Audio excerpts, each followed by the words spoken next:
Bem, nós nos encontramos aqui mais um domingo para meditarmos nas Escrituras Sagradas. A você que está conosco, a nossa saudação em nome do Pai, do Filho e do Espírito Santo. Nós somos os cristãos presbiterianos da Covilhã, estamos transmitindo o Evangelho de Nosso Senhor Jesus Cristo, a exposição bíblica, todos os domingos, nesse mesmo horário, 18 horas, e nós saudamos a todos os nossos irmãos, amigos, pessoas que talvez não conheçam a nossa página aqui no Facebook. Então nós damos as boas-vindas. E o nosso propósito aqui, como esta página tem o nome Cristãos Presbiterianos da Covilhã, é que nós desejamos transmitir o Evangelho de Nosso Senhor Jesus Cristo, pautado pelos princípios da Reforma Protestante, que aconteceu no século XVI e hoje nós somos herdeiros desse movimento reformista aqui na Europa. E nós, nesse momento, queremos iniciar, então, a nossa reflexão bíblica, nos lembrando sempre da oração fundamental que está no Salmo de número 119, no versículo de número 18, quando, diante do Senhor, nós pedimos: Senhor, desvenda os meus olhos para que eu possa ver as maravilhas da tua lei. Então, essa é a nossa oração de hoje. Senhor, desvenda os meus olhos para que eu possa ver as maravilhas da tua lei. Nós cremos fielmente que a palavra de Deus é a Escritura Sagrada, é a revelação que Deus nos deu para que nós possamos perceber os planos, ou o plano, o propósito eterno para cada ser humano. E nós também confiamos que ela é suficiente para levar o homem a Deus por meio do seu Filho Jesus Cristo, o único mediador entre Deus e os homens. E também compreendemos que a palavra de Deus, a Bíblia, ela é a regra de fé e de prática. Então, se quisermos saber alguma coisa com respeito à nossa vida, à eternidade, aos propósitos de Deus, como vivermos aqui nesta terra, então vamos às Escrituras Sagradas. Não é a palavra de um homem ou a palavra de uma instituição. Nós cremos que a palavra de Deus ela é assim, foi dada assim. E onde não compreendemos, acabamos por resignar diante dos mistérios de Deus. Mas existem coisas que o Senhor nos revelou. E nesta revelação, Ele revela o seu amor por cada um de nós. Deus é amor. É isso que a palavra de Deus nos diz. A Bíblia diz: Deus é amor. E Ele deseja um relacionamento profundo, verdadeiro e sincero com cada um. Nós, então, assim que oramos, Senhor, desvenda as maravilhas da tua lei, para que nós possamos vê-la, entendemos também que o Espírito Santo é aquele que ilumina a nossa mente para que nós possamos compreender a tal ponto de que possamos ver aquilo que o olho físico não consegue ver e sentir aquilo que o coração de carne não pode sentir. E então esta é isso que nós chamamos de fé. A fé, ela é justamente a convicção de fatos que se não veem. E a esta fé é o próprio Espírito Santo que concede esta grande bênção, esse grande benefício para cada ser humano. Portanto, nós estamos nesses domingos pensando, refletindo sobre a primeira carta que escreveu o apóstolo Pedro. Pedro, discípulo de Jesus, aquele que estava ao lado do Senhor Jesus muito mais do que os outros, mas especialmente Pedro, Tiago e João sempre eram companheiros. E Pedro deixou registrado 2 cartas, e nessas 2 cartas ele expõe verdades e princípios a uma igreja do final do século, do primeiro século, que estava a passar por grandes perseguições. E então, 1 Pedro, nós já começamos a expor os detalhes do primeiro capítulo. Já existem alguns domingos que nós já fizemos isso. E hoje nós vamos dar continuidade no capítulo 1, no versículo de número 17.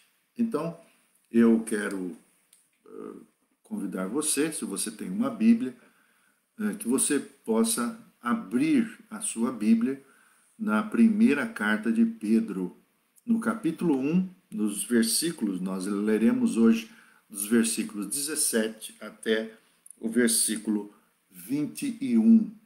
Então, não deixe de ler a sua Bíblia e, nesse momento, pegue a sua Bíblia, tome a sua Bíblia. Alguns têm Bíblias nos telemóveis, outros têm Bíblias em papel. O importante é que você tenha acesso à palavra de Deus. Então, nesse momento, nós vamos ler esse trecho a fim de nos basear especialmente nesse trecho das Escrituras que nós vamos fazer essa reflexão no dia de hoje. Então, vamos ler 1 Pedro, capítulo 1, versículo 17. E diz assim: Se invocais por Pai aquele que sem parcialidade julga segundo a obra de cada um, andai em temor durante o tempo da vossa peregrinação, sabendo que não foi com coisas corruptíveis, como prata ou ouro, que fostes resgatados da vossa vã maneira de viver, que por tradição recebestes os vossos pais, mas com o precioso sangue de Cristo, como de um cordeiro imaculado e incontaminado, o qual, na verdade, em outro tempo foi conhecido, ainda antes da fundação do mundo, mas manifestado nestes últimos tempos por amor de vós. E por ele credes em Deus, que o ressuscitou dos mortos e lhe deu glória, para que a vossa fé e esperança estivessem em Deus. Então, até o versículo 21. Nós vamos, nesse momento, pedir a iluminação do Espírito Santo. Então, aquiete um pouco seu coração, silencie e ore comigo nesse momento. Senhor, nós te bendizemos por estarmos aqui nesta tarde e louvamos o teu nome, Senhor, de modo que aqui te buscamos, Senhor, em espírito e em verdade. Nós, nesse momento, rogamos por cada um daqueles que estão a assistir essa transmissão. Pedimos que o Senhor renove a fé de cada um e que, sobretudo, ó Pai, o Teu Espírito Santo, iluminador das nossas vidas, das nossas almas, possa falar profundamente ao nosso coração. Nesse momento, Senhor, nos lembramos também de todos aqueles que estão a sofrer. Pedimos, ó Pai, misericórdia. Pedimos, Senhor, que tenhas graça e misericórdia dessas vidas que estão nos hospitais, acamados, estão a sofrer, talvez por causa dos parentes que faleceram, outros que estão a sofrer. Rogamos, ó Pai, que o Senhor, o Deus de toda consolação, esteja colocando a tua boa mão sobre cada um.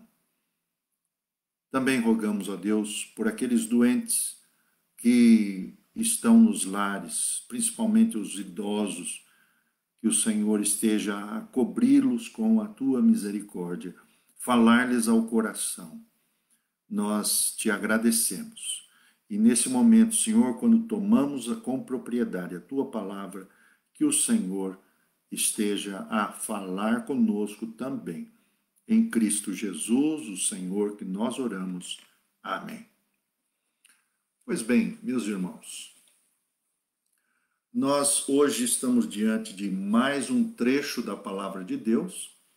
Esse trecho, quero lembrar, faz parte de um contexto onde o apóstolo Pedro escreve a cristãos lá pelos idos do primeiro século, pelo ano de 70, 65 a 70, Pedro estava já em Roma e estes irmãos na fé, os cristãos, eles estavam na região da Ásia Menor, onde nós hoje percebemos que é a região que é o país da Turquia. É nessa região que o evangelho vai florescer no primeiro século. Muito bem, falamos que eles estavam sendo perseguidos. E o apóstolo Pedro os desafia, mesmo que estejam debaixo do sofrimento, os desafia a buscarem serem santos, a viverem uma vida de santificação. Essa é a proposta da carta de 1 Pedro. 1 Pedro é uma carta extremamente pastoral, mas extremamente desafiadora para aqueles cristãos no primeiro século, mas também hoje a palavra de Deus é extremamente atual e ela nos ensina e nos desafia a vivermos um relacionamento profundo com Deus, desenvolvermos esse relacionamento, mesmo debaixo, tantas vezes, da dor, do sofrimento, do choro, do pranto, do luto, das coisas que nos acontecem durante a nossa peregrinação. O apóstolo Pedro vai chamar os seus leitores de peregrinos e vai dizer que eles, além de peregrinos, eles são eleitos de Deus. Muito bem, domingo passado nós terminamos no versículo 16, e o versículo 16, capítulo 1, vai dizer: sede santos, porque eu sou santo, assim está escrito. Pedro vai retirar um texto da carta, ou melhor, do livro de Levítico, no capítulo 19, quando o Senhor determina ou pede ou dá uma ordem para Israel, que Israel refletisse também a mesma natureza do Deus Todo-Poderoso. E então ele vai dizer aos cristãos daquela época, como também nos diz hoje: sede santos, porque eu sou santo. E então, nesse trecho em especial que nós vamos trabalhar hoje, o trecho ele vai nos chamar a atenção a um aspecto ou a uma ordem específica do apóstolo Pedro para que possamos entender como viver esta santificação, não é? Como vivermos esta santificação nos nossos dias. E o imperativo, quer dizer, a ordem, o verbo que está no imperativo e que comanda todo esse trecho que nós lemos hoje, está justamente no versículo 17. Perceba o versículo 17. O versículo 17, vou ler novamente, você segue aí na sua Bíblia. E diz assim: se invocais por Pai aquele que sem parcialidade julga segundo a obra de cada um, veja agora a ordem, o imperativo. Diz assim: andai em temor durante o tempo da vossa peregrinação. Então, agora o propósito é como viver a nossa peregrinação, buscando sermos santos, santificando-nos enquanto vivemos, enquanto somos peregrinos aqui. E ele diz: andai em temor. Isso significa que a nossa vida ela não tem razão de existir se nós não vivermos uma vida de temor a Deus. O apóstolo dá uma ordem muito clara. Ele diz assim: andai em temor durante o tempo da vossa peregrinação. E eu queria justamente fazer você pensar um pouco sobre esta palavra temor, pela qual nós vamos definir aqui o que significa temor. Eu vou fazer, por exemplo, algumas reflexões e algumas perguntas para você. Por exemplo, você já teve medo diante de algo que você viu ou que percebeu de maneira inexplicável? Ou então você já teve medo diante da morte, ou você já teve medo de morrer, ou receio de que alguma coisa ocorresse com você? Há muitos que hoje estão a viver dessa maneira. Na verdade, a humanidade, ela vive, o ser humano vive algo extremamente complexo quando nós falamos da palavra medo.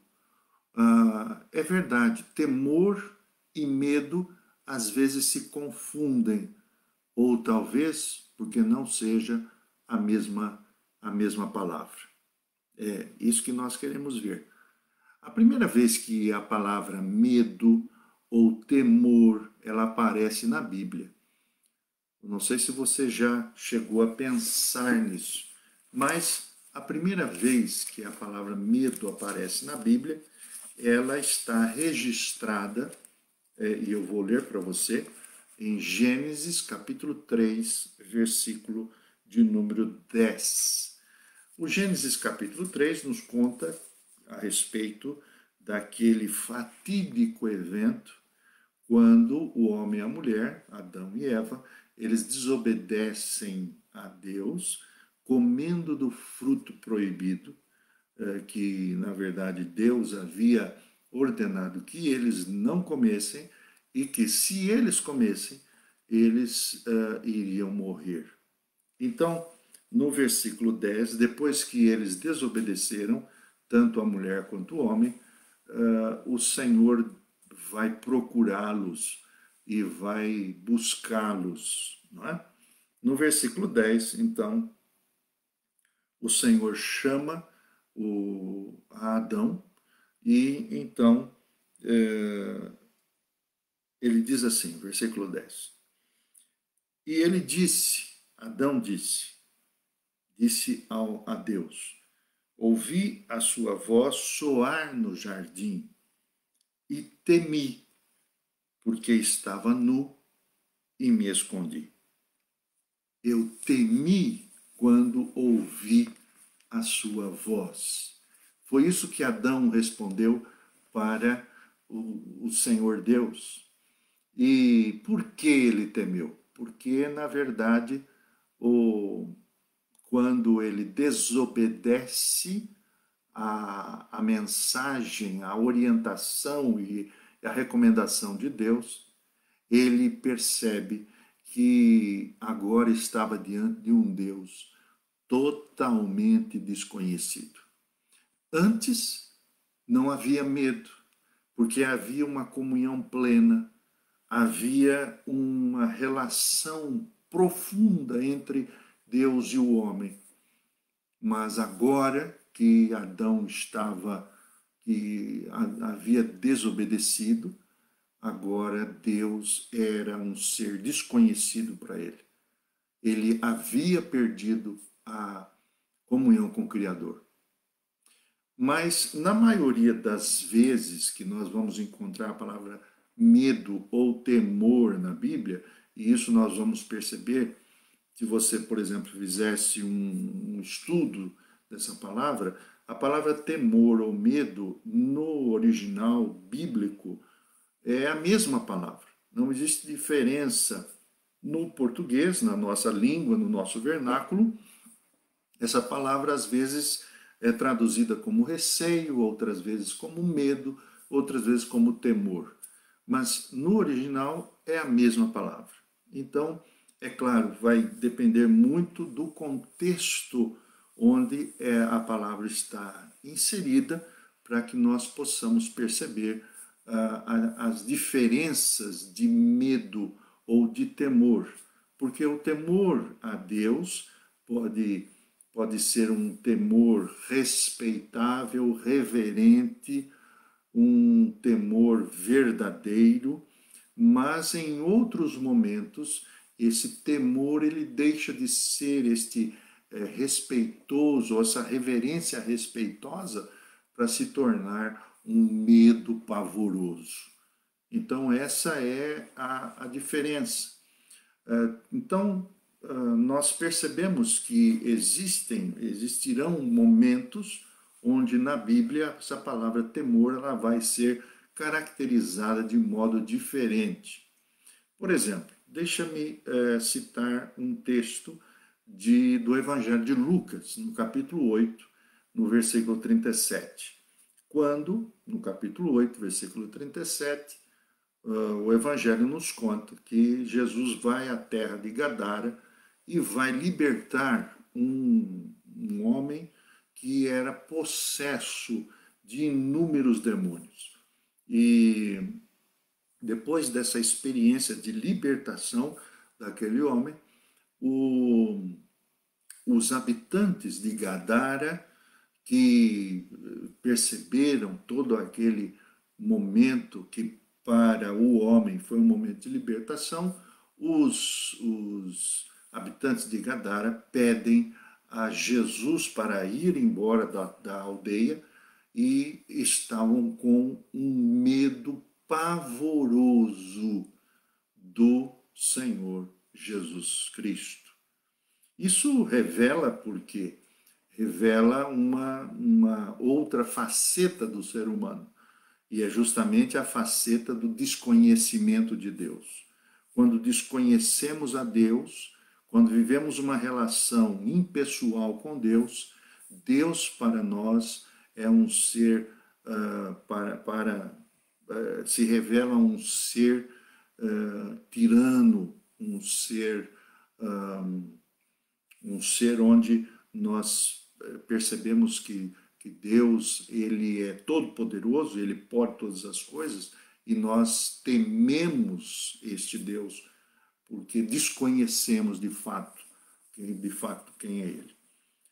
Mas em outros momentos, por exemplo, e eu quero lembrar agora da igreja primitiva de Jerusalém. A igreja primitiva de Jerusalém, fruto da pregação dos apóstolos, essa igreja começa a se desenvolver em Jerusalém e vai se espalhar não só em Jerusalém, mas também pela Samaria.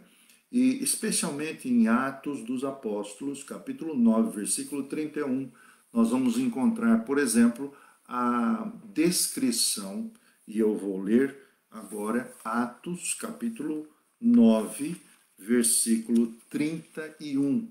E Atos 9, 31 nos diz assim, perceba aí, Atos vai ficar perto dos evangelhos, então, se você tem a Bíblia, procure no Novo Testamento, depois dos evangelhos, você vai encontrar Atos dos Apóstolos, capítulo 9, versículo 31. E diz assim, assim, pois,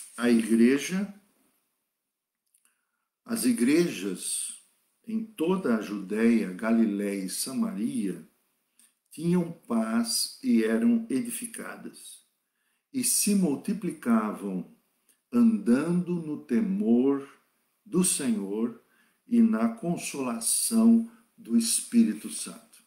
Então, é um versículo que brevemente nos revela a situação da igreja nessas regiões da Judéia, da Galiléia e da Samaria. Uma igreja, as pessoas estavam aderindo, aceitando a palavra, a mensagem do Evangelho, estavam se convertendo a Cristo, deixando o judaísmo e vivendo a fé cristã. E diz no detalhe que ela se multiplicava e andava no temor do Senhor, ou no temor de Cristo. Então nós vamos começar a ver, por exemplo, como é andar em temor para com aquela realidade e aquela igreja. Bom, vamos nos lembrar, por exemplo, que nessa época os primeiros cristãos já tinham tido algumas experiências impressionantes, já tinham visto o Espírito Santo descer sobre os apóstolos, eles falarem línguas que nunca haviam sido estudadas, e ali eles ouviram a mensagem do Evangelho, e isso foi impactante, isso foi impressionante. Muitos foram acometidos de grande temor. Não é? Tinham visto também a cura do paralítico, a cura do coxo por João e Pedro, que estavam indo para a reunião de oração no templo. Eles encontram com o coxo e Deus, no seu poder, cura aquele homem, os artelhos e os seus tornozelos são recompostos miraculosamente. Eles tinham visto isso. Eles tinham visto, por exemplo, a morte de Ananias e Safira, um dos casais, aquele casal que tenta enganar o povo quando faz uma oferta aos pés dos apóstolos, mas eles dizem que é uma oferta integral, mas ficam com uma parte do dinheiro. E por causa disso eles morrem diante de Deus, e isso traz um temor muito grande. Não é? Vão perceber, por exemplo, o crescimento dos samaritanos sendo acolhidos por Deus, né? Muitos milagres através de Filipe, aquele diácono que sai de Jerusalém, desce, vai até Samaria para pregar o Evangelho. Então, aquela igreja, ela andava no temor do Senhor. E nesse temor, nessa caminhada, nessas experiências, nós vamos perceber que em alguns momentos é um temor extremamente respeitoso, reverente, de adoração, mas ao mesmo tempo é um pavor, um medo, talvez porque não conseguem ainda, e na verdade isso faz parte da nossa humanidade, não conseguimos absorver a presença do invisível na nossa vida. Outro caso, por exemplo, da palavra temor é a carta aos Hebreus, capítulo 2, versículo 14 e 15, que eu também irei ler e esteja atento nessa leitura, porque Hebreus nos fala sobre o propósito pela qual Cristo, nosso Senhor, morreu na cruz. Capítulo 2, versículo 14 e 15, nos diz assim, preste atenção. E visto como os filhos participam da carne e sangue, também ele participou das mesmas coisas, está falando de Cristo, para que pela morte aniquilasse o que tinha o império da morte, isto é, o diabo, e livrasse todos os que com medo da morte estavam por toda a vida sujeitos à servidão. Ora, aqui a palavra medo da morte, e é justamente o propósito da morte de Cristo foi nos livrar deste medo, não somente nos levar à eternidade com Cristo, mas nos livrar do medo desta separação. Não é apenas a morte como uma morte física, mas uma separação eterna de Deus. Ora, então nós vamos encontrar essas características, essas variações, essas variedades de conceitos sobre a palavra de Deus. E por último, eu quero trazer a palavra de Romanos, capítulo 3, versículo 18. Romanos 3, 18, carta do apóstolo Paulo à igreja de Roma, aos cristãos de Roma, quando, neste momento, capítulo 3, versículo 18, o apóstolo Paulo está falando sobre a característica dos ímpios, ou de todos nós, mas, na verdade, especificamente dessa impiedade que vive na nossa natureza humana. E em certo momento, então, no versículo 18, ele diz que quanto aos ímpios, não há temor diante dos seus olhos. Não há temor de Deus diante dos olhos dos ímpios. Isso significa que o ímpio, aquele que não é fiel, não busca a Deus, ele não possui medo nem temor, porque para Deus, Deus é indiferente. Para ele, para o ímpio, Deus é indiferente. Ora, então nós temos aqui uma série de significados que determinam essa questão do temor. Neste caso que nós lemos, quando o apóstolo Pedro diz aos seus leitores, se invocais como Pai aquele que julga sem parcialidade, andai em temor. Muito bem.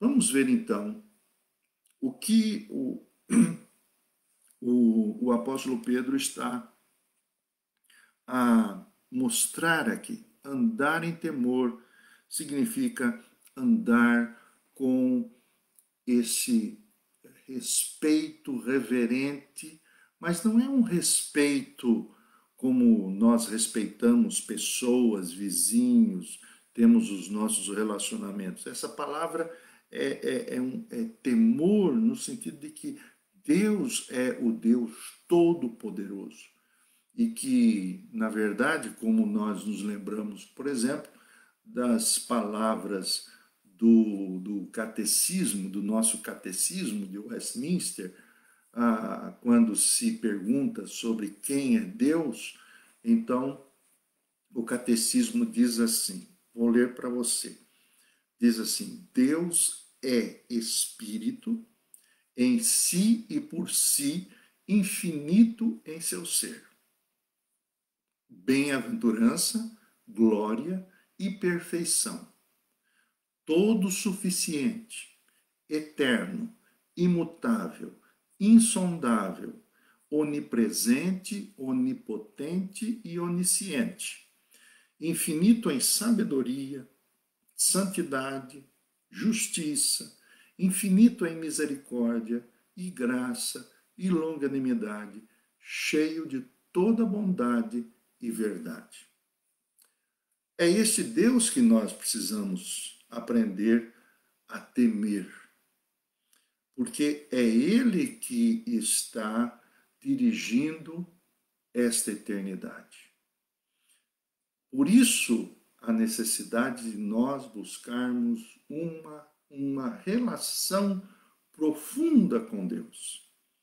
E temer a Deus, pelo menos nós percebemos aqui, está delineado em três pontos importantes. Como andar e temer ao Senhor, ou como andar temendo a Deus.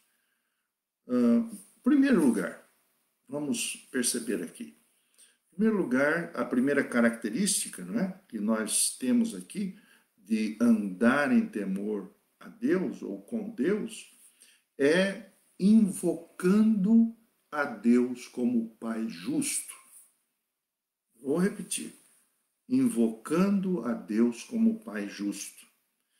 Versículo 17 diz: se invocais a Deus por Pai, aquele que julga retamente, sem parcialidade, ou em algumas versões, sem acepção de pessoas. E ele julga a obra de cada um. Então, essa é a primeira característica de andar em temor. Você quer andar em temor, a palavra de Deus nos ensina a que andemos invocando a Deus como Pai justo. Essa palavra Pai justo, ela é algumas vezes usada na Bíblia, mas quem usou de fato muito bem usado, bem objetivamente, foi o Senhor Jesus, quando orou ao Senhor, ao Pai, a Deus Pai, em João capítulo 17. João capítulo 17, passo a ler para você no Evangelho, então, de João 17, versículo 35. Perceba esse detalhe da oração de nosso Senhor Jesus Cristo. No capítulo 17,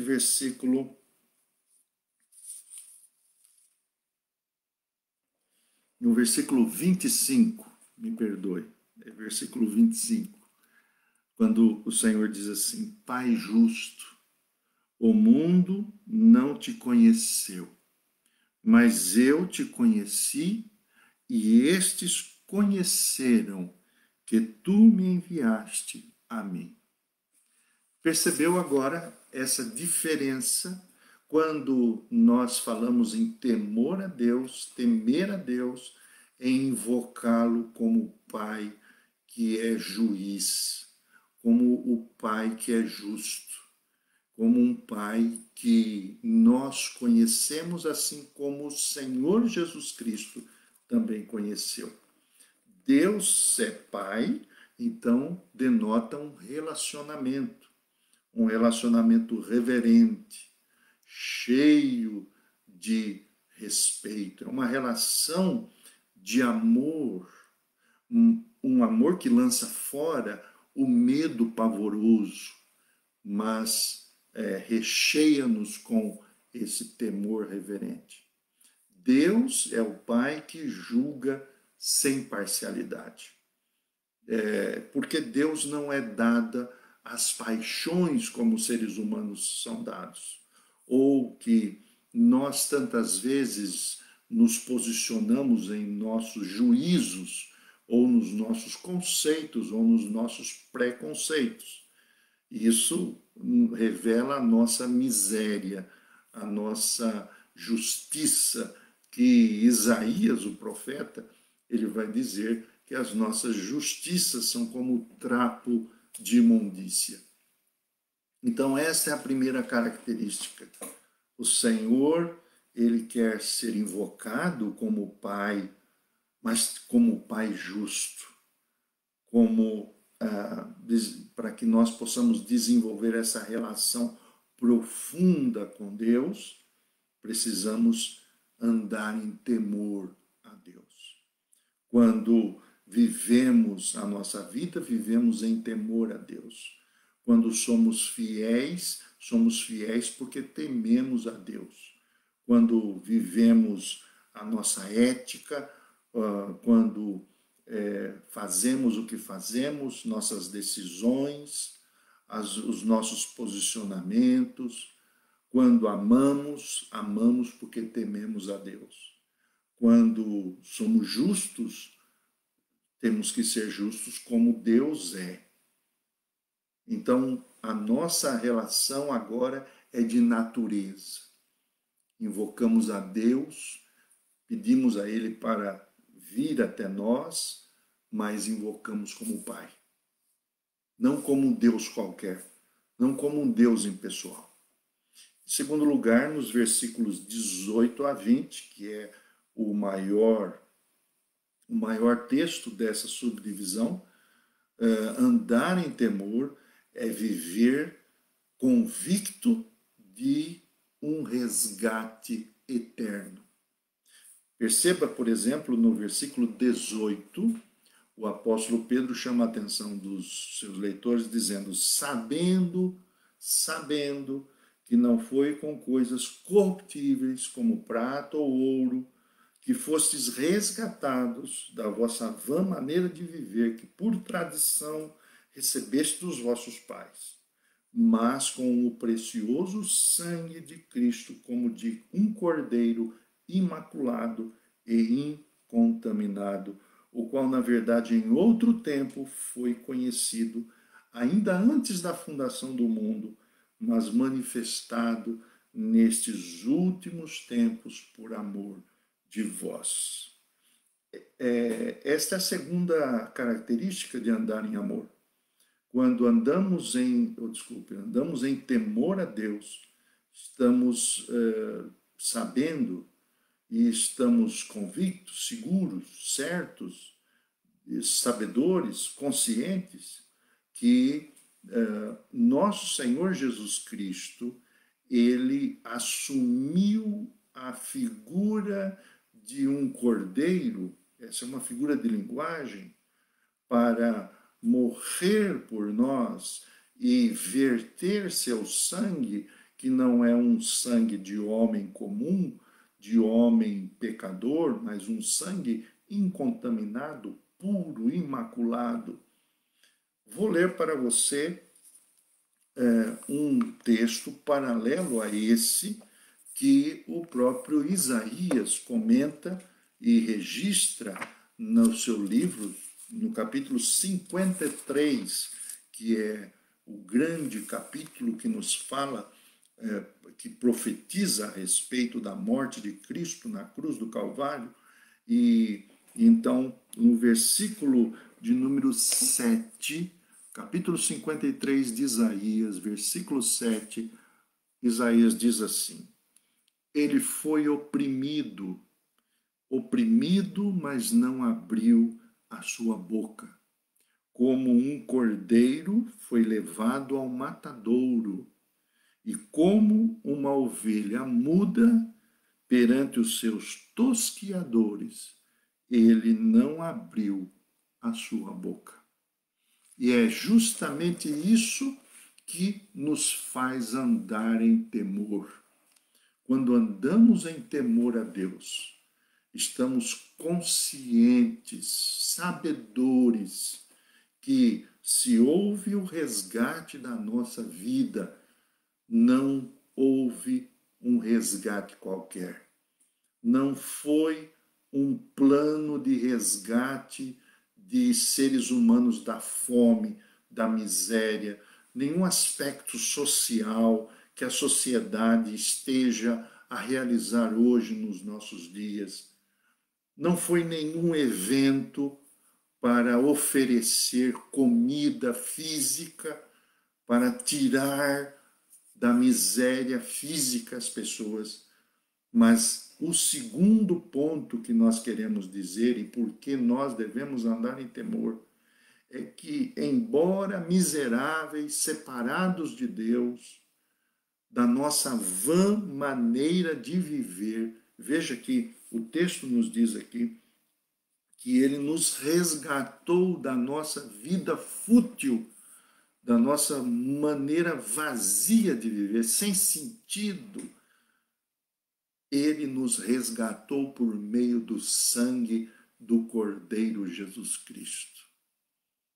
Esta é a grande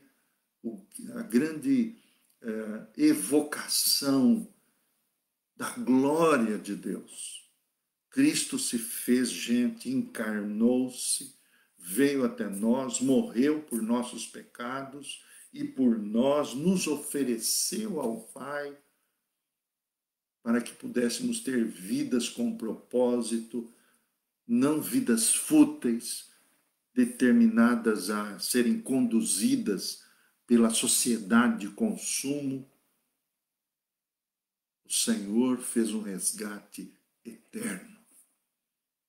Por isso, a nossa relação com Deus não é uma relação primitiva, naquela que você dá alguma coisa para um determinado Deus, para que ele possa, recebido aquele presente, então possa retribuir-te. Há muita gente buscando a Deus nesses dias de maneira primitiva, dando alguma coisa para receber.